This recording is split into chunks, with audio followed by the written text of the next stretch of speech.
सड़कों पर बेहतर ट्रैफिक निज़ाम के लिए सिग्नल लाइट्स का इस्तेमाल किया जाता है और सिग्नल का जाल छोटे और बड़े शहरों समेत तमाम मुकामात पर बिछा हुआ है। अगर सिग्नल का निज़ाम ही दरहम बरहम हो जाए तो आप बखूबी समझते हैं कि ट्रैफिक निज़ाम की क्या सूरत हाल होगी।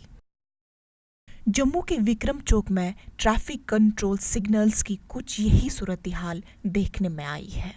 जम्मू के मशहूर विक्रम चौक में ट्रैफिक कंट्रोल की सिग्नल लाइट्स इतवार के रोज़ मुकम्मल तौर पर बंद रही, जिसकी वजह से ट्रैफिक निज़ाम दरहम बरहम हो गया। ईटीवी भारत के नुमाइंदे के मुताबिक विक्रम चौक के चारों तरफ गाड़ियां कतारों में थी। आने और जाने वाली गाड़ियां अपनी मर्जी से निकलकर खतरे मोल रही थी। विक्रम चौक में आज के रोज कोई ट्रैफिक पुलिस एहलकार मौजूद नहीं था, जिसके बायस ट्रैफिक की सूरत हाल मजीद अबतर हो गई थी।